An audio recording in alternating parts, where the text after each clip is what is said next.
Welcome everyone to another episode. This is your imported accountant and Oh, what's your name though? who cares what my name is? And I'm the Panastic business coach, David Pataki. I'm Maria Mejia. Apparently you all need to know my name, even though it's not already been said in this title sequence. Well, I want everyone to know that it's actually us and not a substitute. Okay. I hope you don't get a substitute for me. I'd be hurt. Well, Tears. you can travel. You are allowed to take time off, just not on Thursdays. on Thursday. Oh yeah, When Thursdays we record these. Yes, we do our Facebook Live on Thursday, and we do our podcast on Thursday. And we just get a lot of housekeeping stuff done on Thursday. Thursdays are, housekeeping day. It's pretty good. It works. It's been working, yeah. So what do you want to talk about today, Maria? So today I was thinking maybe we can talk about, joint ventures. We kind of touched upon them in previous episodes, try and find a joint venture, someone you can work with, helping with the bundling. You can re-listen to the bundling episode where we kind of talked about, bundling and working with other people to create those bundles if you're not able to give certain services. So let's just talk more, and mainly about, why should people have joint ventures and how can we find other businesses to venture with? Well, why don't we just go back a step? I'm sure most people know what joint ventures are all about, or joint venture partners, or referral partners, alliances. I mean, there's a number of different terms that we could use for them. But so a joint venture, in the terms that we're using, it could be where there is some value there, or there's some monetary gain one way or the other, or it doesn't have to be. But generally speaking, a joint venture is when you are working with somebody else that's serving your ideal customer or your ideal prospects, but with a service that is not the same as yours. So let's have an example of a business. So let's go with a florist, someone who sells flowers and flower arrangements as their business. Who would be their potential joint venture partners? Well, great question, Maria. And where we'd like to start is, for any business, no matter what you are, whether you're a florist or not, we will use the florist as an example here. You want to create what's called an event chain. And what that is you need to figure out, what do people do typically before they purchase that product or service from you? Perhaps during that product or service, or during the what time they do you're while giving, they're doing. while you're giving the product or service. You're welcome. Exactly. Thank you, Maria. That's why we work so well together. And then there is what do they do, or what do they purchase after they deal with you? Wow. I mean, that way more complicated than it should have been. So what do they do before they come see you? What do they do perhaps when they're working with you? Depends on what it is. If it's just a simple retail transaction, it's not that big of a deal. And what do they do after they work with you? That's a good summation. So with a florist, a potential event chain could start with someone having a wedding. So as people know, there's a lot of work into, planning a wedding. You gotta figure out a wedding planner, a venue, the florist, the cake decorator, any other caterings, the dress, the shoes, the makeup, and the list kind of goes on. I would know. I went through all that. Right. So, Maria, good pointing all that out. So what I would suggest that you do is you kind of write down what happens before. So let's say you are the florist, and typically most wedding scenarios start with the jeweler, right? So the wedding band or the wedding ring is purchased, and then from there, a number of different things could happen on the way. They may go to the venue first, for the reception hall, or where they're going to get married. And then they might go see you, and then they'll go see a limousine or a DJ, a photographer, right? So find out where you are in that event chain, and then anyone above you is someone that you are in a position to refer to, and anyone below you, you are in a position to, anyone above you gives you the opportunity for them to refer to you, and anyone below you, you are in a position to refer to them. So there are two different relationships, but they can equally work really well because perhaps someone is going out of order. So if you are, typically they go to the limousine or horse carriage people after they deal with you, but maybe you go to them and you're referring to them, then they might be able to refer back to you. Going back and forth, and it's not exclusive. You can refer, like David said, if someone goes in a different order than traditionally people use, still have that communication with them, saying like, hey, if they come to you, send them to me. If they come to me first, I'll send them to you. Right, so that's the best way to identify ideal joint venture or referral partners, whichever the name is that you want to use. And then you ask, so why should I get some joint venture partners? Maria, why would you want to look for some joint venture partners? The potentiality of more business. Having a joint venture is more or less having a free salesperson. Their ideal clients are going to be the same as yours. And so if someone comes to them and I have a good relationship with that other business owner, they'll be like, hey, I know this florist and she can definitely help you. She's good reputation. She always has the best quality things. They're your own personal, salesperson that you don't necessarily have to pay like a salary or anything. So just the potential of more customers, more clients for your business. Right, a lot of us, business owners, we get out there and we have to do it all on our own. So we work on our own advertising, we work on our own pricing, our own bundling, all that fun stuff. And that's great, and that's foundational stuff that you fun do foundation. That's what he's saying. That's fun. Foundational things that you need to do. Well, this is quite the I don't think David can speak today. But so great foundational aspects to set up. But one way to help, speed up or to generate different revenue a little bit quicker or with a different type of effort is the joint ventures. And when you take a look at the florists, for example, if they were indeed, their wedding package typically was $3,000 for a wedding, can get one referral per month from just one of those joint ventures, and you are at $3,000 a month, or sorry, $3,000 for a wedding package, and you got one referral a month. That's an additional $36,000 that you didn't have to work for or advertise to get. Yeah, so it's really good for you. And that's just getting one referral. So that's a great way to generate new leads and new sales into your business. Mm-hmm. As well, another benefit of having a joint venture is in your packages, you might be able to offer even more. So, generally, back to our florist friend here, they generally just, have that bouquet of flowers. But then, what are some other services that they can offer? Well, they can maybe, if they have a joint venture with a venue person that they always, send the flowers to and help set up the flowers and things like that, they can maybe offer either a discount or a bundled package of, like you get the venue, plus we do all the setup of the flowers and everything, the maintenance of the flowers the day of, and potentially like extra added things to a special package. Right. Now, when you're looking to connect with potential joint venture partners, you don't go there saying, I need this and so on and so forth, with the me, with your hand out. What you need to do is look at what value can you offer that joint venture partner so that you're actually helping them grow their business as well. And that way they'll look at, because a lot of these people do get approached by other, let's say the venue place.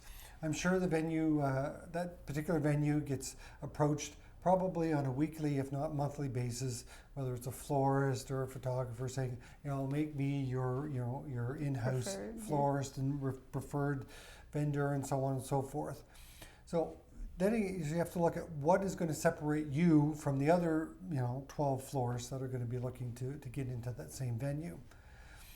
Now that takes a little bit more work, but once you figure that out, what value you're bringing or what you're able to bring to the table that's different than other people, then your joint venture partners will look a lot more favorable, and you'll be more successful in gaining those joint venture partners. Yep. For example, in our business, we normally do the bookkeeping, but we also generate a monthly report called an FS Matrix report and a profitability report. And normally, if we just got the client on our own, we just give that report to the client, have our monthly meeting. But with our joint ventures with other accountants and other business coaches or other professionals, we give it not only to the client, but also to the accountant, so they can see like, hey, here is what we noticed in the business, how they're doing.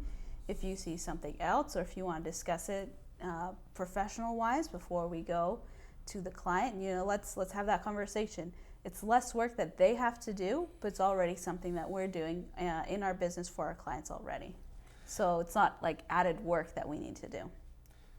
Right, and typically what happens in the accountant world, most of the time the businesses only go to the accountant at the year end, or sorry, not even at year end, they go to the accountant when it's tax time. And they throw all the books on the table and say, okay, I need you to do my return, and off we go. So what that means is the accountant has a lot of work, so tax time is very stressful, overwhelming for them. And they're only seeing their client once a year. So as Maria had said, we do produce this profitability report. We send it to, so when we're working with our accountants, they get the profitability report as well. And now they have the opportunity to reach out to their client and then say, okay, let's set up a meeting. So now they're able to touch connect with their client over the year and help give tax advice or tax planning advice or different recommendations. But they're able to help give more value to their client. So we're helping the client by giving them the value of that profitability report, and that helps, again, the accountant be able to do the same thing. Now they have another opportunity to start generating more revenue, because obviously when they meet with the client, a few more times, hopefully quarterly, if not monthly, then that's more revenue for the accountant. And then you might go, well, okay, so you're paying the accountant more money, but the thing is that business actually will be growing, and that's more of an investment and not a cost to see the accountant. Because the accountants are able to help them be more profitable. We're helping them to be more profitable. So at the end of the day, it's not a fee on fee on fee. It's an investment that's helping them grow and be way more profitable than they could be on their own. So think of different things that you are already doing in your business or that you're already planning on doing in your business, and how can that be a value added when you do talk to potential joint ventures. Be like, I'm doing this in my business already, and this is something that could add value to people who are coming to you. So you can have the same value added in your services. So it's having that proposal of building both of their businesses. Right, and there's one of my mentors, he uses this expression, when you're going to meet with joint ventures, don't be the Grinch, be Santa Claus. So make sure you're coming there, you're offering something, whether it's it could be free value, it could be just a different way of added value to their customers, so that it will position the joint venture partner in a better position to close that client, because the value add that you're bringing to the table just inherently brings more value to what they're offering their clients. For sure. So now you've created, you've written down your list of, who comes before you and then who comes after you as in relations to, the buying process for whatever service or product that you sell. And you've approached a joint venture person, you guys have an agreement, whether that be like a revenue split or a potential discount you can give someone. And then, you go on your merry way, you refer clients to each other. But down the road, you need to have that communication with that joint venture partner. It's not a one and done deal, refer people to them when you think about it. It's a relationship that you have with them, because down the road, maybe a year down the road, they're going to change up, some services or some products that they are offering, and having either a quarterly or maybe even just an annual visit with them, a sit down, be like, hey, how's your business? What's new in your business? And how can I help you in your business? 100%. Communication goes across the board, but well said, Maria, when you're talking about joint venture partners.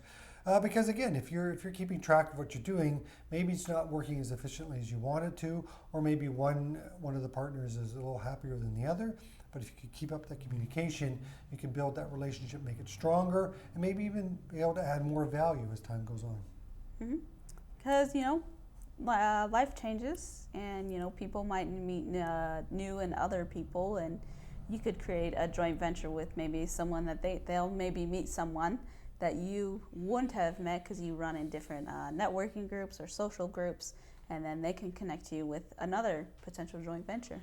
So having that communication with people constantly, helps you grow your web. Your web. Your Charlotte's web.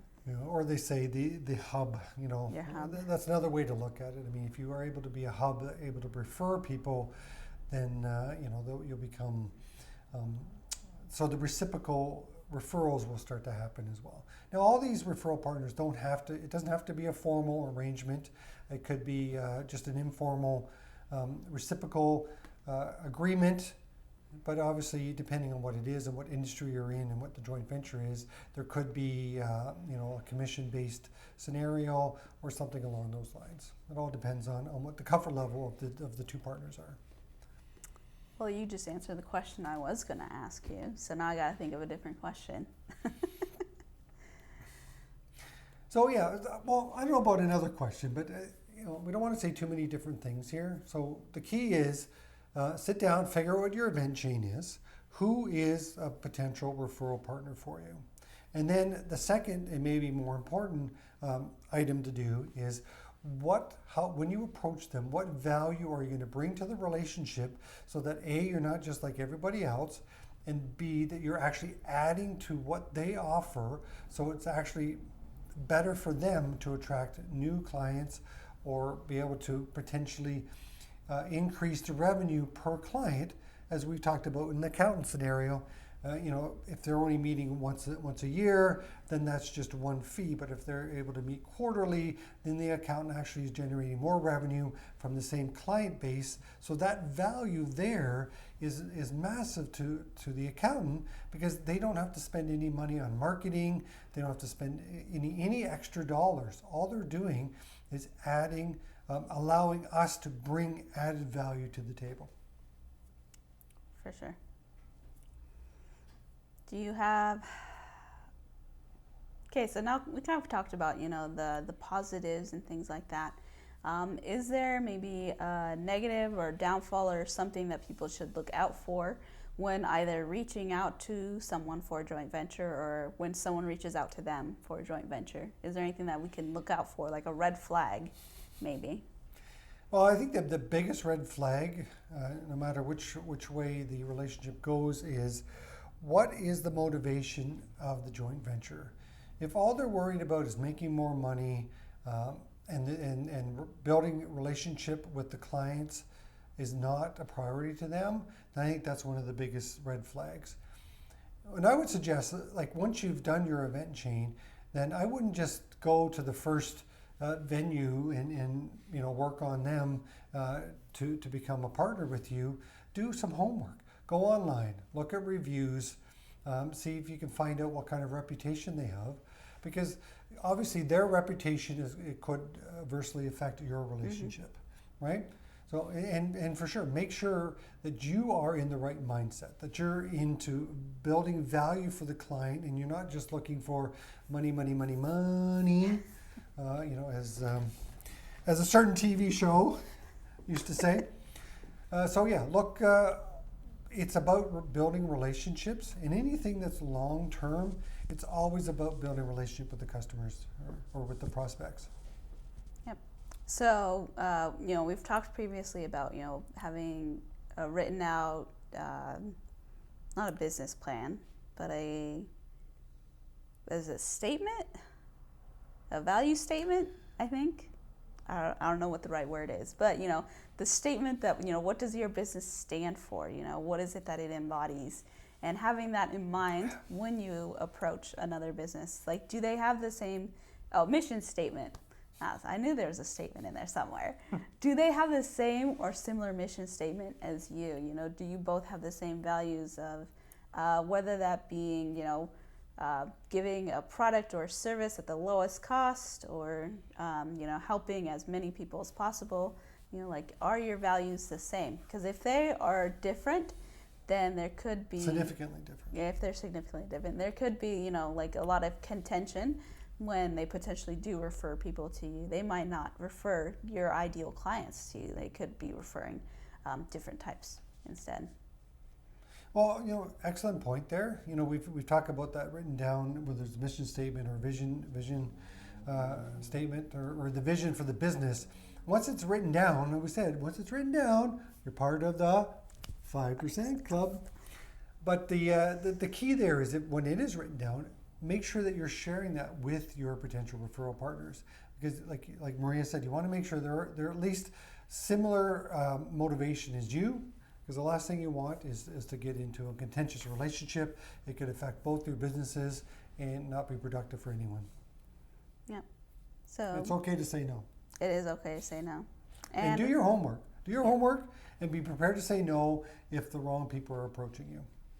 Yeah. But definitely, keep your mind open. There might be someone who comes to you for a partnership that you wouldn't normally think about partnering with. So always have an open mind as well. Yeah, potentially, being creative and thinking outside the box could be a unique way to reach to reach your target market differently. Yep. I think that's about wraps up this joint venture conversation. If you have any comments or any questions, if you don't necessarily agree with what we've said, please comment or get back to us. But with this podcast, please like and share and recommend and all those fun things. Yep. Like David said, let us know your thoughts. We love hearing. We love hearing from all of you, and thank you so much for listening to us as well. You guys are amazing and very supportive. So we will see, and you'll hear us in our next episode. Until next time. Bye.